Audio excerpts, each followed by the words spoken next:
Sexual assault as a problem on college campuses, I would say, is a huge problem. It's almost a plague of sorts.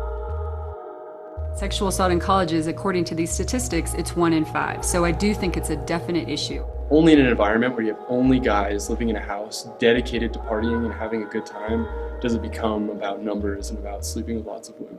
I don't go out anymore, like pretty much at all. Girls dressing up in extremely provocative outfits and drinking ridiculous amounts of alcohol and going to any party on campus. They're setting themselves up for a hookup of sorts.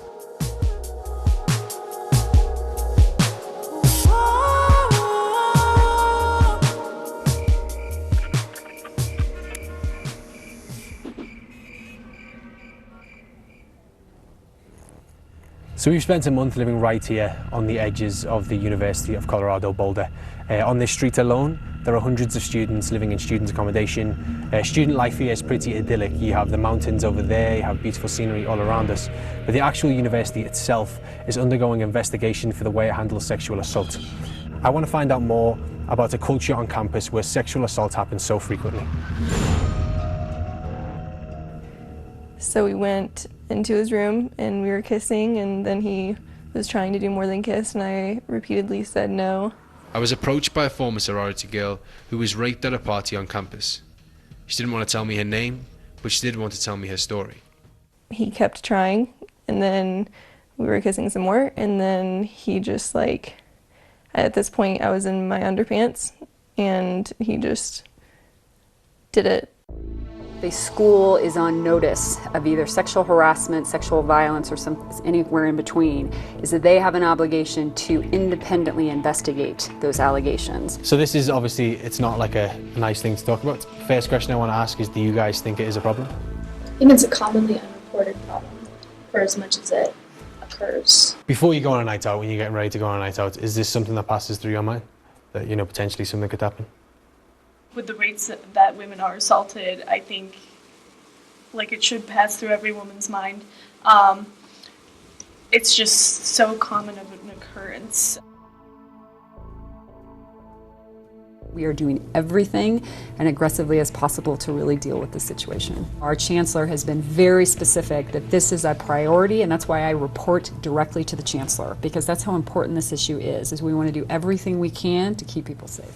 There's no clear profile of what a sexual predator on campus looks like, but studies have shown that fraternity members are 3 times more likely than any other male to commit rape.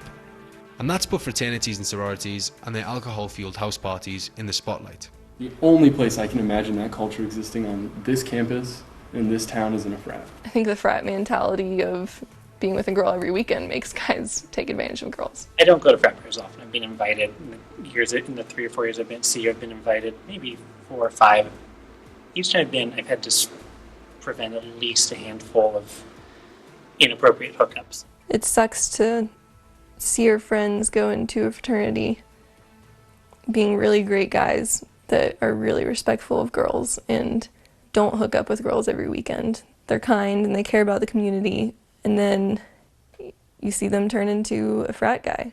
Maybe it doesn't start with one person. Maybe they're all great guys and they go into it, but the way they live for 3 years in a fraternity house changes them when they're surrounded by 50 other guys all the time. Almost 400,000 college men belong to fraternities across the US. Millions more are alumni.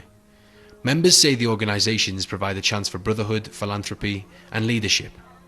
They feel that they're too easily blamed when it comes to problems that plague the entire college community, like binge drinking or sexual assault. That, at least, is what they say off the record. Getting anyone from a fraternity to talk to me has proved difficult. Eventually, though, I managed to get through to Mark Stein, the man who's in charge of PR for all of the fraternities on campus. Hi, sorry to bother you again. I'm just wondering if you came to any sort of conclusion about speaking to us? We would choose not to be part of this conversation at this time. Fraternities are a little bit scapegoated in that way, that the values of the fraternity are misinterpreted very frequently, and cases of sexual assault in the past have been pinned on fraternities. This is Edmund. He's from a fraternity. And despite the decision from the fraternity officials not to speak, he did want to talk. He approached me during an interview on campus, offering to give me a different view of the fraternities. I could give you some insight to the other side of the story. For sure. Thanks. Thank you very much. I wonder what it means by that. Both sororities and fraternities, like I said, these parties are targeted at the sororities hanging out with the fraternities, and both institutions are founded on Christian values. The guys in your frat, do they understand what sexual assault is? You need an absolute affirmative. You need, technically, you know, judging by the law, I learned this last night, you legally would actually need an affirmative from the girl to unbutton every single individual button of her shirt. I think that girls dressing up in extremely provocative outfits and drinking ridiculous amounts of alcohol and going to any party on campus, they're setting themselves up for a hookup of sorts. And they're starting the situation off poorly, very poorly. It's on us to stop sexual assault. To get in the way before it happens. To get a friend home safe. And to not blame the victim.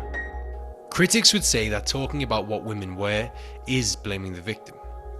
The White House has just released this It's On Us campaign, designed to encourage friends to intervene to stop abusive behavior. Sexual assault. Learn how and take the pledge at itsonus.org.